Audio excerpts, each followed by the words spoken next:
excited. I don't know. Are you I'm excited? excited. Are you excited? We're excited. Are you ready? Your mom's gonna be married to David like tomorrow. Well, I already live with both of them. Like So they you live in already- the same house. Yeah. I refer to David and her as like husband and wife already, and she's like, we're not married yet. And I'm like, you live in the same house. Do you think it'll be adjustment for you two? Not even a little adjustment. I've already accepted him as our stepfather. I asked Truly if she was nervous about moving in with David, and she goes, a little bit. And I said, so am I. She goes, okay, then a lot. I said, okay.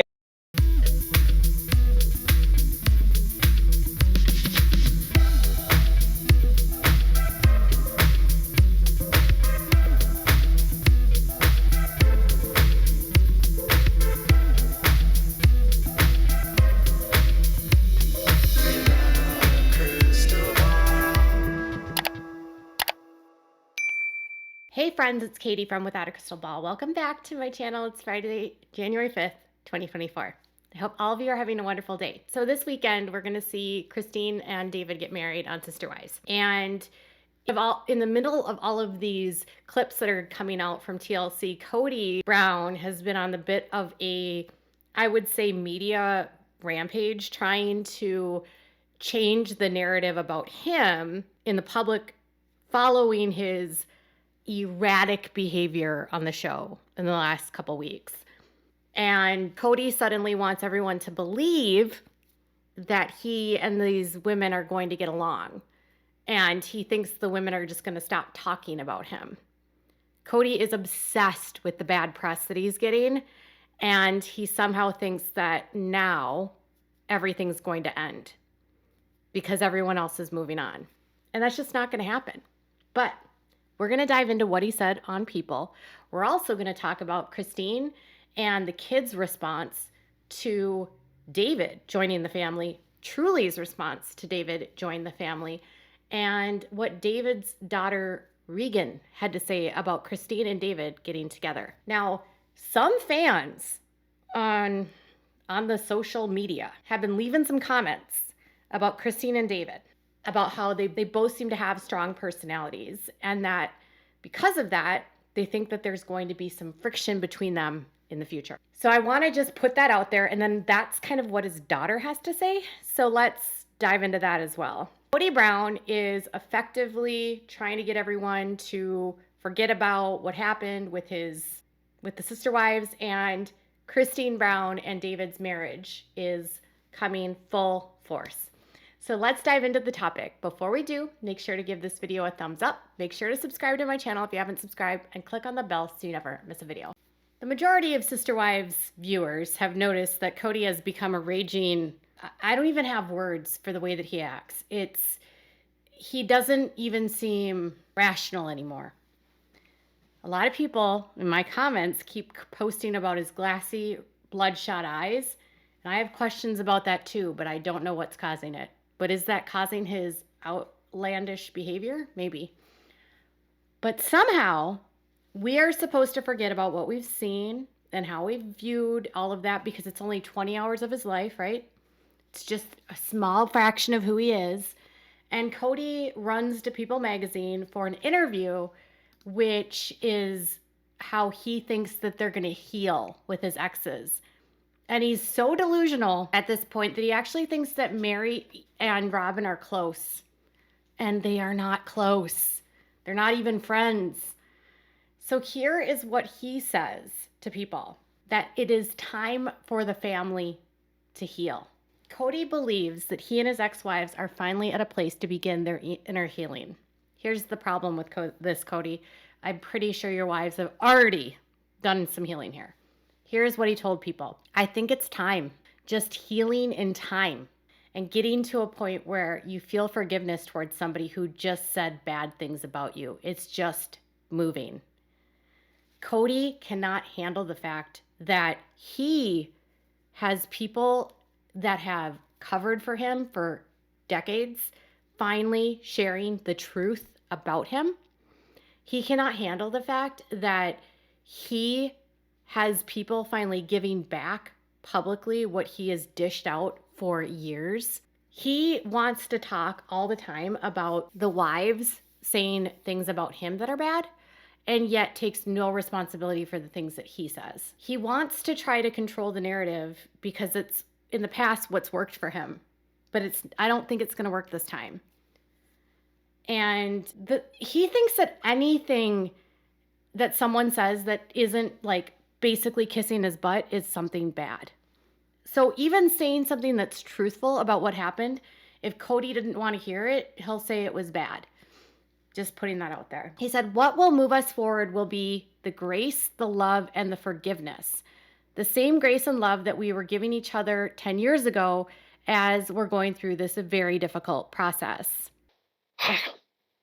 You understand that? Will you help me with it? And they're like, yeah, me, pick me. I don't understand it at all unless there's some guy she wants to date there or she wants to get away from me so that my stink isn't on her. I've only said it a couple times. If you're not happy here, you can leave. I didn't expect that you're not happy here would mean you're going to leave. Man, just the knife in the kidneys over all these years. And the sacrifices that I made to love you.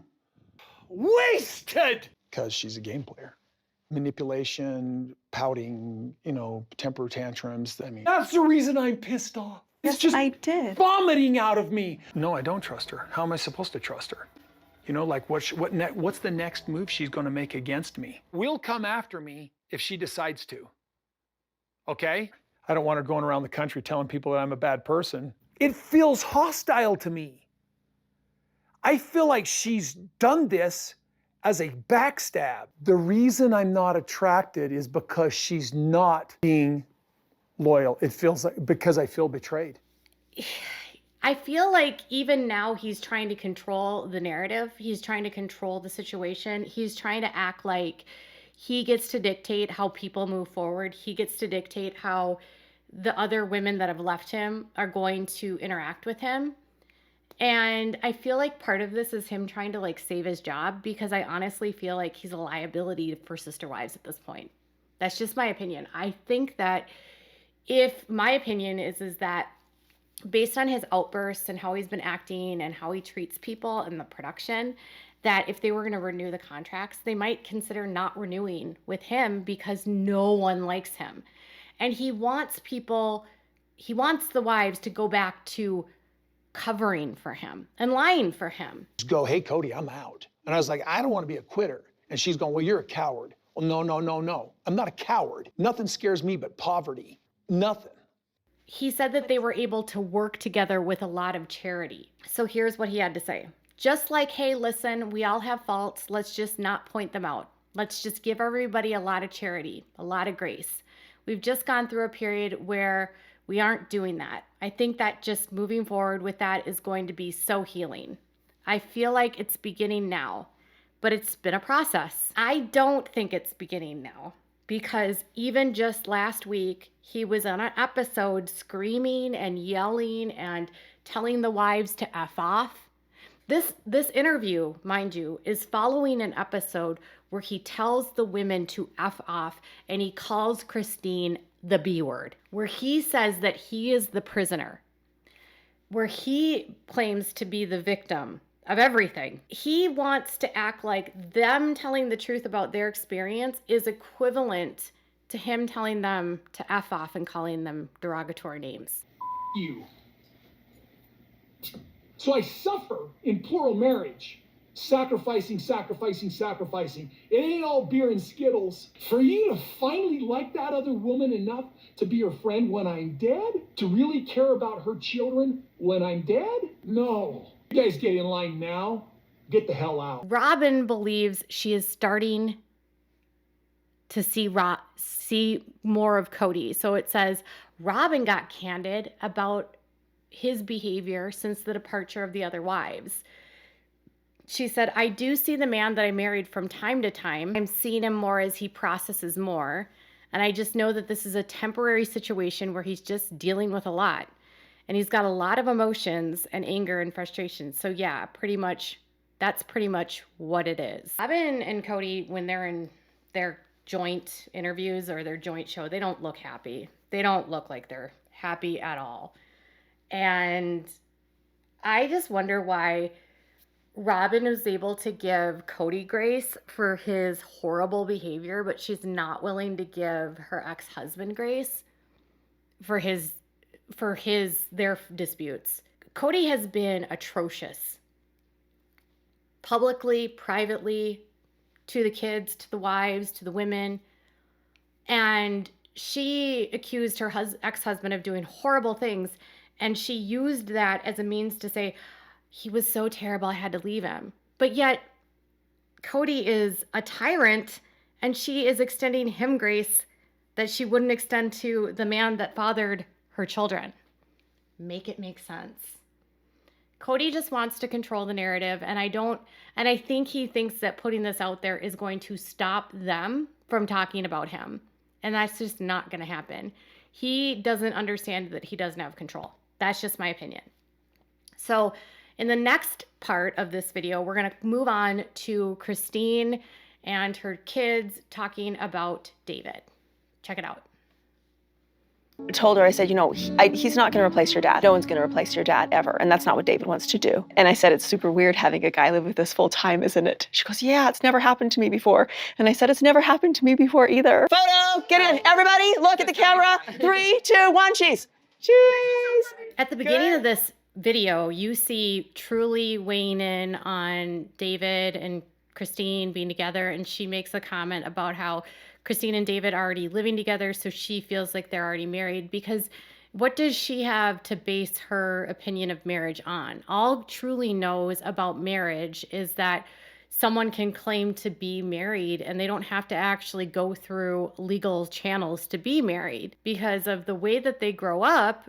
Her mom was never actually legally married. And I wonder sometimes what it has to be like to grow up with sharing a husband for the kids, because the kids are sharing a dad and he's only there a quarter of the time, less than 10 days a month with his kids. Now that she lives in Utah, he sees Truly even less. And, she's never lived with a man full time either, even as a child, because her dad had multiple wives. So he split his time between two different households for a while. They did live together at one point, and that's right before her mom left her dad. But what a strange phenomenon. I mean, what a huge adjustment. You're leaving polygamy, your child is adjusting, your child's now living with him. And you know what? On top of all that, Kody doesn't even know him. Kody has screaming a couple of seasons ago about Truly and about the greedy boyfriend. Remember the greedy boyfriend? You get a boyfriend who wants some of our money, and between you, your boyfriend, and the state of Utah, I lose any access to Truly and all my money. Kody screamed about her moving and leaving and going with a greedy boyfriend and taking Truly, and even threatened to ruin her financially through lawyers. And to this day, doesn't pay child support that I know of. And to this day, doesn't have a custody agreement with Truly. And to this day, admits that he didn't even know David while David was living with his daughter. So he was so not involved in Truly's life that his daughter was living with a man he didn't know. I don't know what it's like to go through a split, and I don't know what it's like to share custody, but I would assume that if your daughter's going to have a new man in her life, you're going to want to know who your kid is living with. And Kody didn't care. He's just so fake. He's obsessed with her. And so it's nice to see that. And he should be. She's awesome. Mom should have somebody who's obsessed with her. Yeah. I think that's important. Yeah, and you can see that they really love each other, and he takes good care of her, so. Mom, out of all of your daughters, am I the most fun? McKelty, you're like a constant party, but you're also aware, very aware, of what needs to happen in a room. So what I say about you most is you know what needs to happen in a room, and you do whatever is necessary, or whatever you deem is necessary, to take care of the room. Ray's the exact same way. And every time I want to try to like McKelty, she does something like that. She is so competitive and so jealous of life. She steals the spotlight. She wants to be the spotlight. She reminds me actually a lot of her mom. And I'm not trying to be down on Christine, but Christine is definitely very showboaty, and she's also very all over the place, and she's also very enthusiastic, and she loves to be the center of attention. It's obvious in her personality. There's nothing wrong with that. And McKelty is so much like Christine. And there are times when I see Mykelti's behavior, and I'm like, oh my gosh, she is so much like her mom, but kind of like her dad and almost a little bit worse. It's kind of wild, like beyond wild. And Mykelti is like making Christine's day about herself, where Aspen's over there like, oh, we're talking about David and how he loves my mom so much. And Aspen's like the mother. She is like the mother sister. She's like everyone's mom. She raised her kid. She raised her siblings. I mean, even Mykelti has said there are times where Aspen is more like her mom than her mom. So there's that. So Mykelti making everything about herself. I get compared to you too, and I like it. So Yeah. It was very interesting to have my dad fall in love with someone like Christine. They both have very strong personalities, and they both are leaders, like very much like they take charge. Yeah, pretty bossy. Well, 3 o'clock in the morning is very, very, very, very, very irrational. And I thought I was solving Did you a get lot. cold feet? I'm never going to get cold feet. I'm marrying the love of my life. wow. Christine is so like, it's like watching a high schooler in love. You know what I mean? I feel like she spent so many years in this like oppressive cult, and she's sort of like breaking that door down. And it's almost like watching a teenager with their first love. It's cute. It's cute. I hope at some point we drop the love of my life and we just start living life, right? And not having to tell everyone about the love you have. I'm not cynical, I promise. I always get scared when people profess their love so much because I feel like they're trying to convince themselves. So that's why I just want her and David to get to the place where they show us, right? Okay. By the way, it seems like David's daughters absolutely love Christine and are having no problems with the spotlight. But I think it's interesting that his daughter Regan says that Christine and David are actually a lot of like and have strong personalities, and both are leaders and both have strong opinions. Now, I'm not saying that that can't work in the long run, but that could actually create a lot of divisiveness in a relationship, because if you have two strong personalities, you can end up butting heads because you both have such strong opinions. Conversely, if you have someone that's too submissive and a strong personality, that can actually create a situation where you're both one person gets steamrolled. So I'm not claiming to be an expert on relationships. That just makes me pause for a second and think, is this going to be another Kody? You know, Kody and her both had strong personalities. Kody and her both had big opinions. Both her and Kody wanted to be leaders. So I hope that that they can both sort of like bend to each other instead of colliding the way that Kody and Christine did. And because they're only focused on each other, I hope that they just focus on each other, right? And they just stay happy. It's hard because they're kind of getting married in that like blissful honeymoon phase. They got married less than a year into their relationship, and so everything went so fast. And I'm a big believer in second chances of love. I'm a big believer in people finding happiness and finding a good match after a long relationship that didn't work. And I'm also reality that a lot of second marriages end up failing, particularly if they happen very quickly after a marriage is like one relationship ends, because sometimes it's like you're marrying your rebound. Second marriages have a higher level of divorce than first marriages, which is wild to me. But I think if you've split once, you have no problem splitting a second time. So I'm just going to stay super hopeful that all of this is just my concerns being invalid, right? Like I would say that I'm a cautiously optimistic person. Is anyone else like that? Like, I love seeing someone in love, but then I'm always thinking about what could happen. And maybe I blame that on I have anxiety and I have ADHD. So it could just be me always assuming like something bad could happen.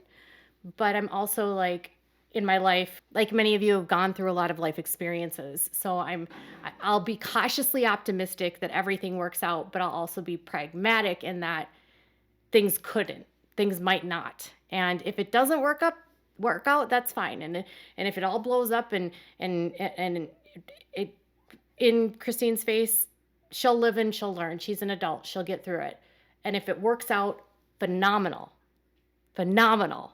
She's found her love. So Kody is demanding the wives stop talking crap about him. Christine and her new husband are getting married, and his daughter is like, not used to my dad being around someone so strong, which was an interesting statement. It almost seems like she's given it a little bit of a pause. Like, I wasn't expecting this to be my dad's soulmate. What are your thoughts about this? Tell me in the comments below. Bye, guys.